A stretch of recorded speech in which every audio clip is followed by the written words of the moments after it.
like every now and then, somebody will tease this sort of man versus animal bout. Like they just did it. They just did it with Mike Tyson. Did you catch this? No. So for Shark Week, they had the coolest promotion ever with Mike Tyson, where I kept seeing it on cable. It's like, this week, the greatest heavyweight of all time takes on nature's greatest predator. And it's Mike Tyson getting like geared up on the beach to go fight a shark, but Mike Tyson can't fucking swim, so he's putting on floaties and like flippers, and he's doing that flipper waddle out into the fucking like surf to go fight a shark.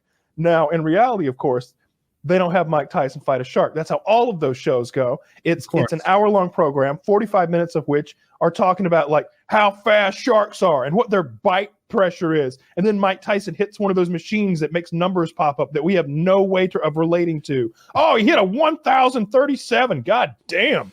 Oh, I love those stats. And then you're Must be a lot. wow, that's a high number. And it's like, let's see where the shark clocks in. That's a lot of kilograms. Over a million bite units. And it's like, wow, bite units? Fuck, I didn't know. And some interns that sit in the Discovery Channel is like, fuck it, dude, whatever. I want to go get drunk. I'm going to make this stupid infographic. And at the end, of course, Mike Tyson like does that move that you may have seen divers do where they flip like a nurse shark on its back and like rub its belly, and that hypnotizes them essentially. Like they just kind of lay there with their bellies up after it's asleep. You know, what if they've done that?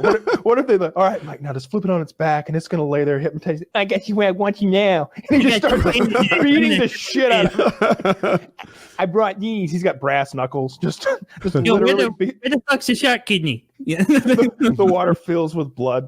I'd have been more down for that. I remember when I was a kid, they had a whole show on Fox that was like human versus animal Olympics. Like, yes. I want to say one of the competitions, God, I hope I'm right about this. Even if I'm not, it's funnier my way. One of the competitions was like 100 midgets versus one elephant in a tug of war. Yeah. And the elephant dominates. He dominates. And why didn't they pick 100 normal-sized people? That would have been more interesting. I don't know. But it would have been as fun. I wouldn't have known who to pick. 100. How much does a dwarf weigh? How much? Fucking 60, 70 pounds. That's I feel like it's often traction based. I feel like how much I can pull isn't based on how strong I am. It's based on how slippery my feet are. Yeah, what kind of shoes and how much you weigh. Provide? Yes. And the opponent is an elephant. So no, he's not going to play fair. He's not going to play fair. He has a fundamental misunderstanding of the rules. Everyone knows elephants cheat. they can't remember the rules. It's all a lie. I mean, all the dwarves know they get to go back to their jobs at Disneyland afterward, but the elephant thinks that if he loses the competition, it might be the end for him. So the elephant's got incentive.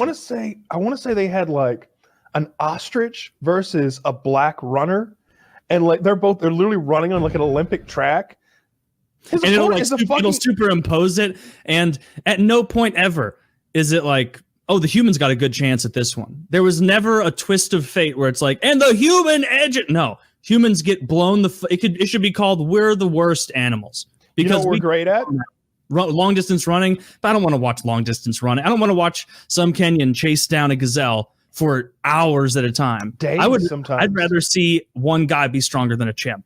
It's not going to happen to be cooler. We are literally the greatest long distance runners on the planet of all the animal kingdom. No when animal you can say run it. We, I'm not in that group.